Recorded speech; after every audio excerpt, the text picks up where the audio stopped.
Good morning. We're here with Representative Tina Orwall from the 3rd District. How are you today? Good morning. Good. So the House passed a proposal for its budget, and it looks very bleak. Mm-hmm. Talk to us a little bit about some of the programs that you advocate for that are probably going to be affected by this budget.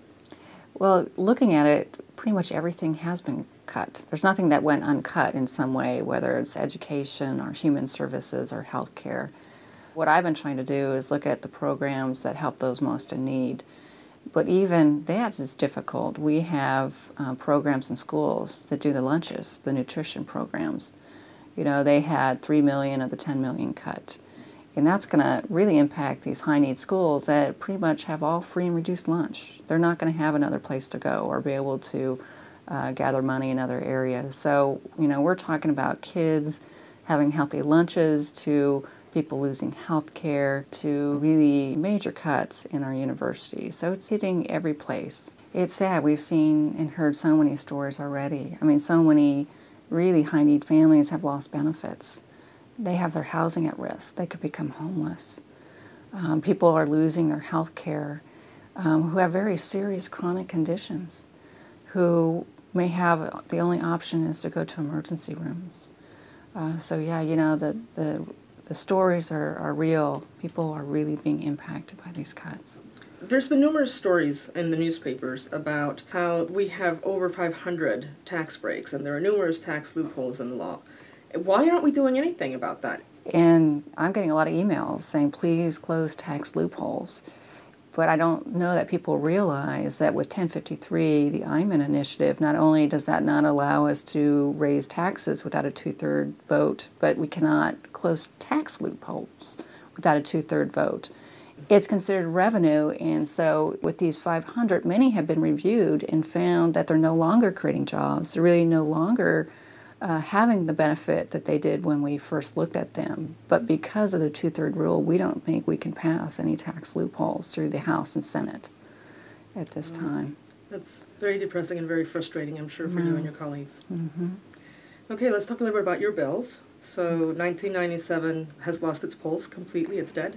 It was in Ways and Means on Friday and did not move out of committee. And so in the Senate? In the Senate side. And so it did not move forward, which is hard because that really was the bill that was going to use the visitor taxes to really try to jumpstart our economy with jobs and construction, specifically to King County. It allowed them the option to extend some taxes, visitor taxes. And so unfortunately that one is not moving forward.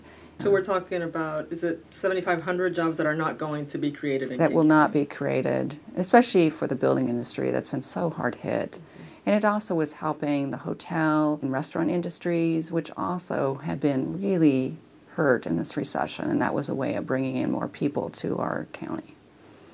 Well, sorry to hear that. Mm-hmm. But there is a piece of good news. Your foreclosure mediation bill is moving forward, and this week it should be signed by the governor into law. Is that correct? It is, because it is an emergency in our state, the foreclosures, and so many families are at risk. We really tried hard to move it through quickly.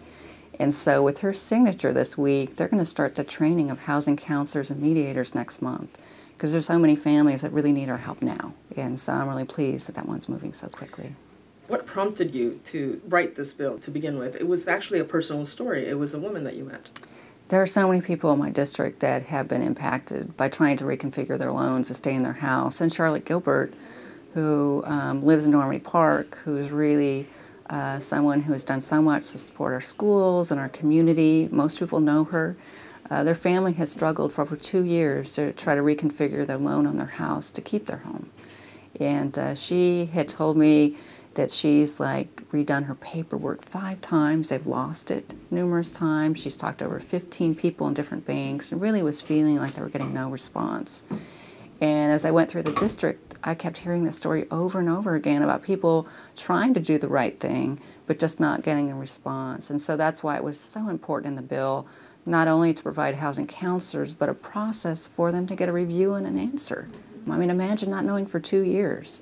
You know, there she was filling out the paperwork for the 5th time during the holidays in December. I mean, she couldn't think about anything else. You know, she had to try to save her home. And so I just felt, you know, so bad about the frustration. And that's one thing we have control over the state is what is the process? that banks and homeowners go through for foreclosure, and we knew we could do a much better job and provide them more tools and support, and that's what the bill does. Well, in the midst of how bad things are right now, they obviously could be worse, and a lot of people will be positively impacted by your bill. They're going to be able to do something about their homes, and that's good. Yeah, thank you. Thank you very much, and we'll see you next time. Thank you.